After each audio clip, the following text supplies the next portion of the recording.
I, 28F, have been living on my own for the past 5 years, working hard to build a stable life for myself. My childhood wasn't easy, and I've had to overcome a lot to get where I am today. I grew up in a blended family that never really felt like a family to me. My parents divorced when I was 7. Dad moved to another state for work, and I only saw him during summers and holidays. Mom struggled as a single parent for a few years, working 2 jobs to keep us afloat. When I was 10, she met Marcus, 52M, at a community fundraiser. They hit it off immediately, and within a year, they were married. Marcus already had 2 kids from his previous marriage, Ethan, 30M, and Lily, 26F. Their mom had passed away when they were young, so they lived with Marcus full-time. I was excited at first, thinking I'd have a new dad and siblings.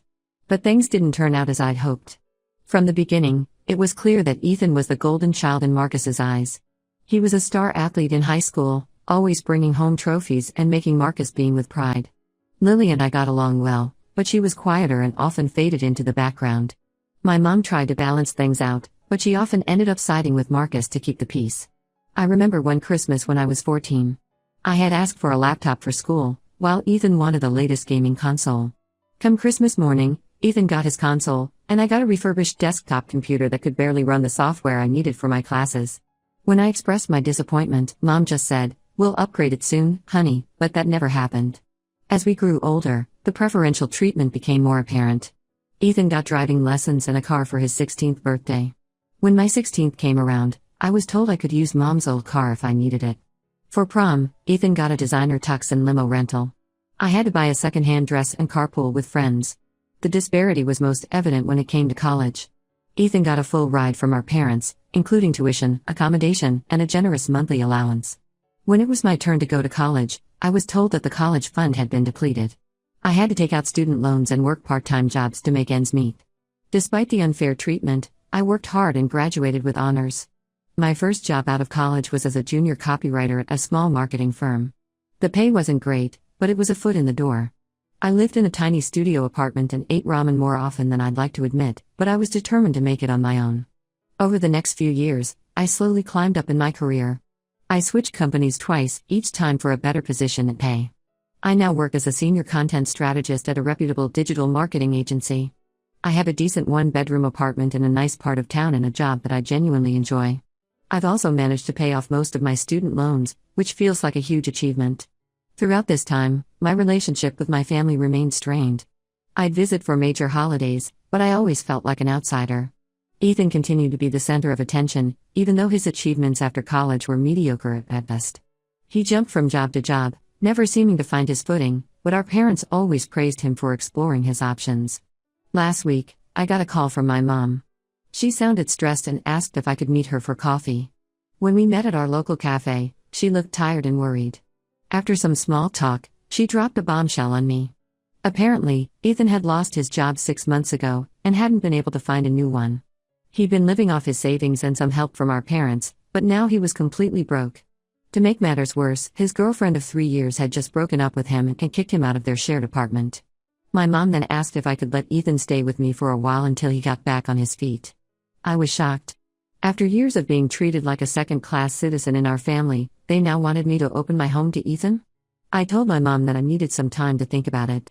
When I got home, I couldn't stop thinking about all the times Ethan had made my life difficult. He used to mock me for having to work during college, saying I should just ask Dad for money like he did. He never missed an opportunity to remind me that I wasn't Marcus's real daughter. There was one incident in particular that stood out. During my sophomore year of college, I had saved up for months to buy a laptop I desperately needed for my graphic design classes. Ethan was visiting for the weekend and asked to borrow it for a few hours. When he returned it, the screen was cracked.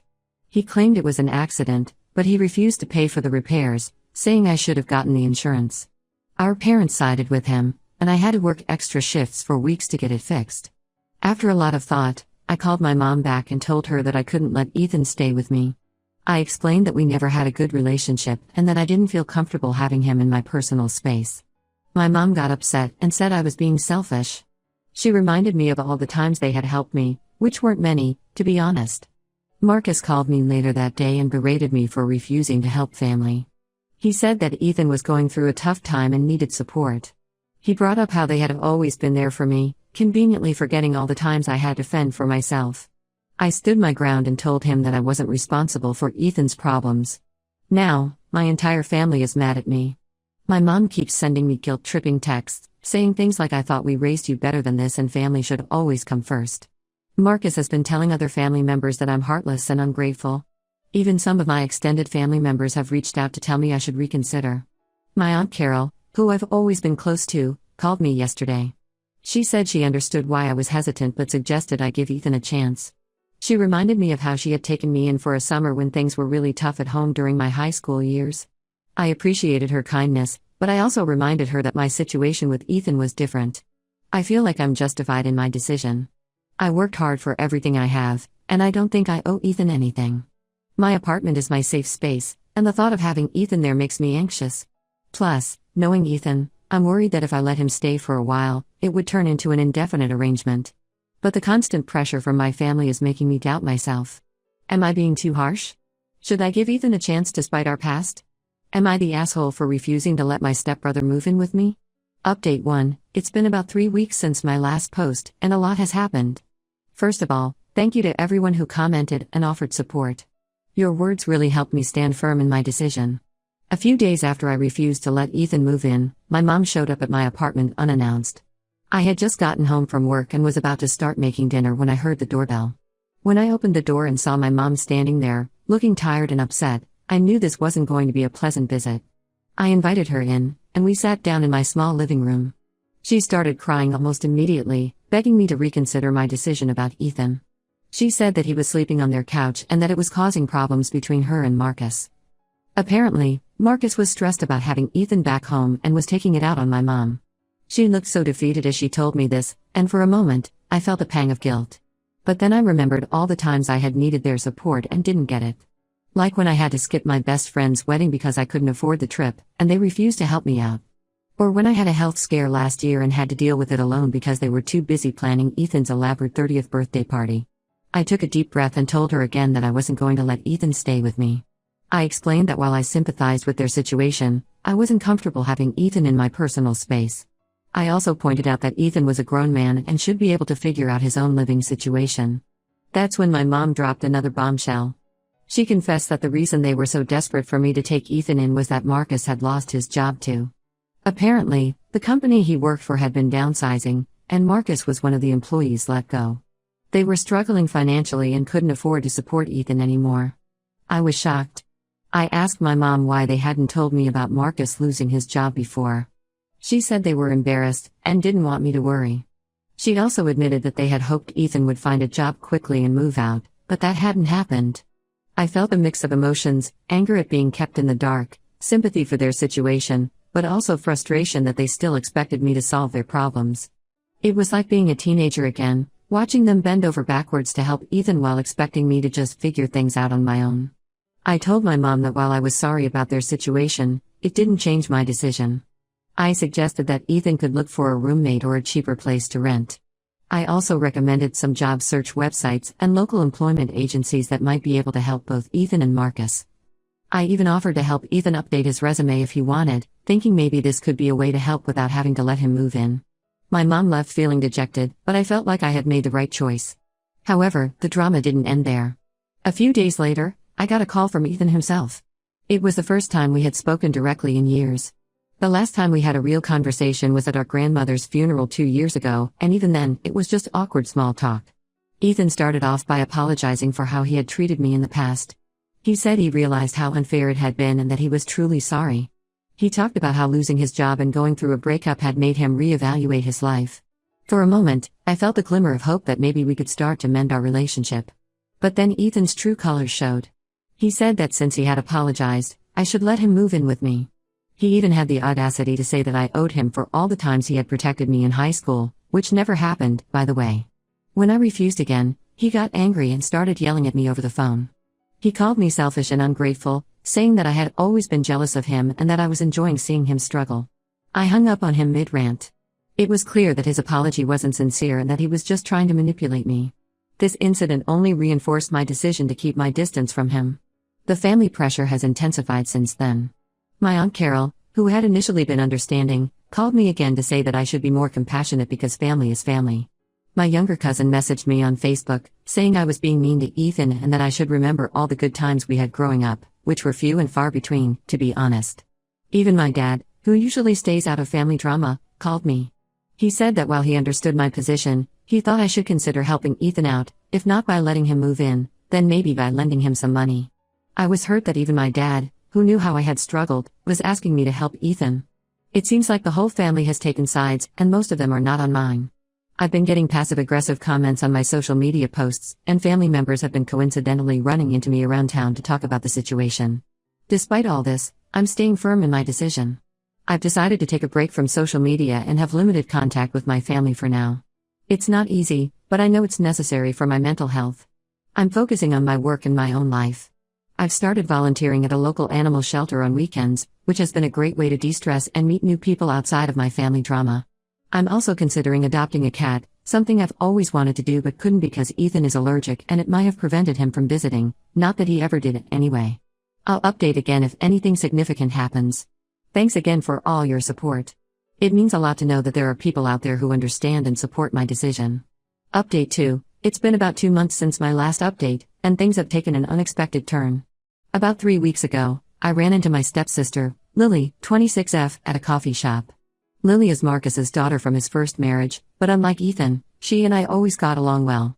We weren't super close growing up, but we understood each other. She was often overlooked in favor of Ethan, much like me.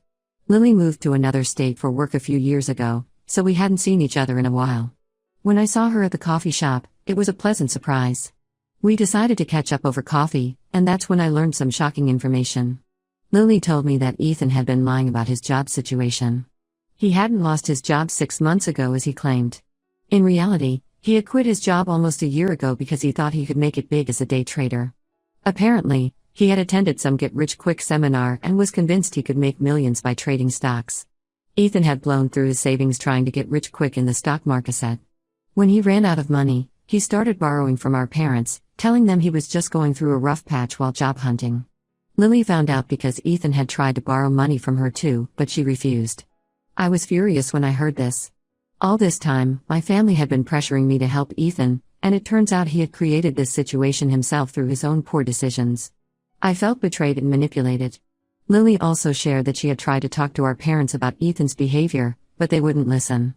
They kept making excuses for him, saying he was just going through a phase and would figure things out eventually. I decided to confront my parents with this information. I called them and asked if we could meet. When we did, I told them everything Lily had told me. To my surprise, they already knew most of it. They admitted that they had found out about Ethan's day trading fiasco a few weeks after I refused to let him stay with me. I asked them why they hadn't told me the truth. My mom broke down crying, saying they were ashamed. She said they had hoped Ethan would turn things around and they wouldn't have to tell anyone about his mistakes. Marcus, on the other hand, tried to defend Ethan, saying he was just trying to better himself and that his intentions were good. This led to a heated argument between us. I told them how hurt I was that they had lied to me and tried to manipulate me into taking care of Ethan. I pointed out how unfair it was that they always expected me to be the responsible one while enabling Ethan's bad behavior. I brought up all the times they had let me struggle on my own while bailing Ethan out of his problems. I reminded them of how I had to work multiple jobs to pay for college while Ethan got a free ride. I talked about how I had to figure out how to afford my first apartment on my own while they helped Ethan with his rent whenever he was short. The conversation ended with me telling them that I needed some time away from the family to process everything. I've decided to go low contact with them for now. It's not easy, especially with my mom constantly trying to reach out, but I know it's necessary for my mental health. As for Ethan, I heard through Lily that he's finally gotten a job at a local supermarket.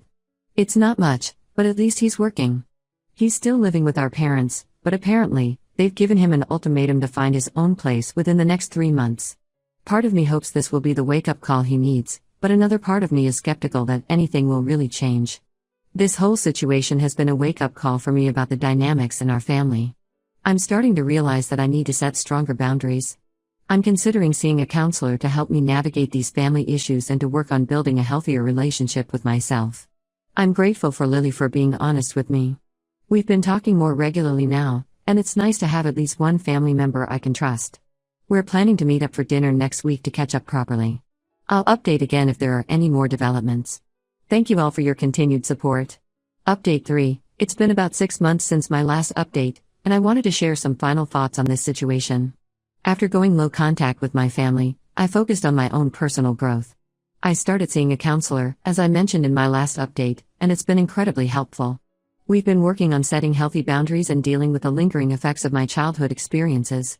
It's been a challenging process, but I'm starting to feel more confident in my decisions and less guilty about prioritizing my own well-being. About 2 months ago, my mom reached out to me. She left a voicemail asking if we could meet and talk. I was hesitant at first, but after discussing it with my counselor, I decided to give it a chance. We met at a neutral location, a park near my apartment.